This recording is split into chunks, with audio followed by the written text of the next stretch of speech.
चलिए फिर नेक्स्ट आगे का देखते हैं इसी में। ठीक है, तो अब आपको देखो करना क्या है कि इसी प्रोग्राम को हम थोड़ा सा मॉडिफाई करेंगे। इसको पहले तो सेव एज कर देते हैं और उसके बाद इसको हम मॉडिफाई करेंगे और इसको फंक्शंस की हेल्प से करेंगे। तो अगर मान लो मुझे इसको सेव एज करना है तो सेव एज में हम इसमें आ जाते हैं। Okay, just need to change some of the values like class name, okay, so that we can work with it. तो अब हमारे पास ये जो सेकंड फाइल बनी है इसके अंदर हम चेंज क्या लाएंगे कि अभी तक हम जो भी काम मेन में कर रहे थे उसको फंक्शन से करवाते हैं। लाइक अगर आपको एक 2D एरे को एक फंक्शन में पास करना है तो वो तो आपको आइडिया हो गया यहाँ से कि कैसे करना है। लेकिन अगर मान लो मुझे यहाँ पे 2D एरे को फंक्शन की हेल्प से क्रिएट भी कराना है तो कैसे करेंगे और फिर रिटर्न कैसे करेंगे। तो हम यहाँ पे ले लेते हैं, इसको मैं स्टैटिक ही बना देती हूँ। ठीक है, और इसमें हमें क्योंकि एक 2D एरे रिटर्न करना है और वो भी इंट टाइप का, तो हम यहाँ पे इंट डाटा टाइप लेंगे और उसके साथ में 2 ब्रैकेट्स लगाएंगे। एंड आफ्टर दैट मैं यहाँ पर एक फंक्शन बना देती हूँ क्रिएट एरे। और अब इसके अंदर हम रो और कॉलम की वैल्यू जो है वो यूजर से लेंगे, या फिर ये कह लो मतलब कि हम यहाँ पे इस फंक्शन को वैल्यू पास करवाएंगे कि कितनी रो कॉलम का एरे चाहिए। ठीक है, तो अब आपके पास जब यहाँ पर एक एरे बनेगा तो आप यहाँ पे क्या लोगे, एक एरे बना लो। जैसे मैंने x ले लिया, इक्वल्स टू न्यू इंट कर देते हैं और यहाँ पे हम इसके अंदर रो के लिए रो के अंदर रो का साइज और कॉलम के लिए कॉलम का साइज ले लेंगे। तो जब आपके पास ये वैल्यू आ जाती है, आफ्टर दिस मुझे क्या करना था, मुझे यूजर से वैल्यू लेनी है। अब यूजर से वैल्यू लेनी है ना, तो मैं प्रेफर क्या करूंगी कि स्कैनर को हम कहाँ डिफाइन कर दें, अब क्लास के अंदर। ठीक है, so that I can use it anywhere. और साथ ही साथ हम क्या कर देते हैं, यहाँ पर इसका कंस्ट्रक्टर बना देते हैं और इस कंस्ट्रक्टर के अंदर हम स्कैनर को इनिशियलाइज करा लेंगे।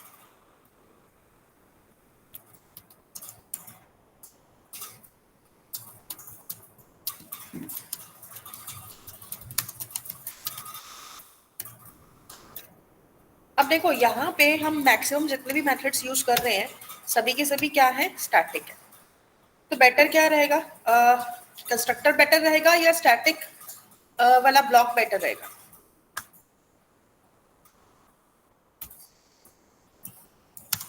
यस, उन्होंने स्टैटिक ही कर दे तो सही रहेगा ना। स्टैटिक बेटर रहेगा, राइट।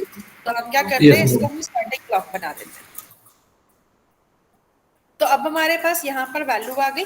अब इसके बाद क्या करते हैं, यहाँ पे आ जाओ। यहाँ पर हम लोग जो एरे क्रिएट करने का हमारा था लूप था, इसको हम यहाँ से कॉपी भी लेते हैं एंड आफ्टर दैट मैं इसे यहाँ पे ऐड कर देती हूँ। बस एक ही जगह पे x लगा देते हैं। ओके, तो मतलब काम वही हो रहा है जो हम पहले कर रहे थे, बस डिफरेंस क्या है यहाँ पर कि अब हम उसको फंक्शन की हेल्प से कर रहे हैं, पहले हम उसको डायरेक्ट मेन फंक्शन में ले रहे थे। तो यहाँ पे आप लोगों के पास इस टाइप से क्या आ जाएगा, पूरा एरे बन जाएगा। और जब एरे बन जाएगा और उसके अंदर वैल्यू सेट हो जाएगी तो लास्ट में आके बस क्या करना है, रिटर्न करना है। तो रिटर्न के टाइम पे सिर्फ आप x लिखोगे, कोई डायमेंशन नहीं लिखोगे। जैसे हम 1D में रिटर्न कर रहे थे वैसे ही 2D में भी रिटर्न करेंगे। ठीक है, तो इस वे में हमारे पास क्या हुआ, एक एरे क्रिएट किया 2D टाइप का और उसको रिटर्न भी करा दिया। अब यहाँ आते हैं मेन फंक्शन। यहाँ पे हम क्या करते हैं, देखो जब आप एरे बनाओगे तो यहाँ पे आपको स्कैनर तो पहले से ही इनिशियलाइज मिलेगा। तो अब आपको अगर यूजर से पूछना है कि भाई कितने रो कॉलम्स हैं, सो enter number of rose and columns.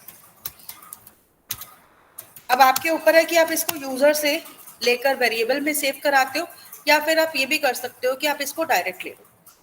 ठीक है, और यहाँ पे आप क्या करोगे, सीधा फंक्शन को ही कॉल कर दो। तो फंक्शन क्या था हमारा, क्रिएट है, और इसको क्या चाहिए, रो कॉलम की वैल्यू चाहिए। तो हम यहीं पे इनपुट करवा लेते हैं sc.next int करके फंक्शन के अंदर। तो मैंने एक्स्ट्रा वेरिएबल नहीं लिया, मैंने डायरेक्ट इसके अंदर इनपुट करा लिया। ठीक है, और यही काम अब आप कितनी बार भी करो कोई प्रॉब्लम नहीं। ठीक है, तो ये आपका फर्स्ट एरे का आ गया साइज और ये आ गया सेकेंड एरे के लिए। आफ्टर दिस स्कैनर यहाँ से हटा देते हैं, इसकी जरूरत नहीं है। फिर आप डिस्प्ले फंक्शन को कॉल करो और आपका एरे डिस्प्ले हो जाएगा। मतलब ये जो वाली स्टेटमेंट है क्या कर रही है, क्रिएट एरे फंक्शन को कॉल करेंगे इनपुट लेने के बाद, और उसके बाद आपका एक एरे बन जाएगा, मतलब टोटली यूजर ओरिएंटेड प्रोग्राम बनेगा। यहाँ पे हमने कुछ भी प्री इनिशियलाइज नहीं किया है, हाँ ये जरूर किया है कि एरे हमने यहाँ पर 2 बनाए, अदरवाइज एरे का साइज, उसकी वैल्यू सब कुछ यूजर से ही डिटरमाइन होगी एट द रन टाइम। तो यहाँ पे अगर हम इस प्रोग्राम को भी रन करते हैं तो सी क्या होगा, पहले पूछेगा ये फर्स्ट वाले एरे के लिए, तो हम यहाँ पे मान लो दे देते हैं कि मुझे 2 बाय 2 का एरे बनाना है, तो इसने 2 बाय 2 का एरे बना देगा। तो अब देखो यहाँ पे मैं वैल्यूज इनपुट कर देती हूँ, तो ये फर्स्ट एरे कंप्लीट हो गया। सेकंड एरे अगर मान लो मुझे 3 बाय 2 का बनाना है, तो आप ऐसे भी दे सकते हो, स्पेस बार आगे भी दे सकते हो, 2 वैल्यू के ये ले लेगा। तो अब यहाँ पे आप लोग क्या करो, इस तरीके से इसकी वैल्यूज दे दो, तो देखो आपके पास अब 2 एरे बन के आ गए, पहले 2 बाय 2 का और सेकंड वाला 2 बाय 3 का। तो इस वे में आप कितने भी एरे क्रिएट कर सकते हो, कितनी बार भी फंक्शन को कॉल कर सकते हो, so it's better this way also. Clear हुआ यहाँ तक कैसे करना है? Yes ma'am. ठीक है, तो आप लोग क्या करोगे, ये वाले जितने भी चेंजेस बताए हैं इन सबको अपने अपने सिस्टम में अप्लाई करो, करिए इसको साथ के साथ में। सिंपल चेंजेस है, ज्यादा टाइम नहीं लगना चाहिए, 5 to 6 मिनट्स में हो जाएगा। कर लीजिए इसको भी, फिर इसके बाद इसी वाले प्रोग्राम में हम और फंक्शंस बनाएंगे इसके मैट्रिक्स के फंक्शंस के लिए, मैट्रिक्स के फीचर के लिए।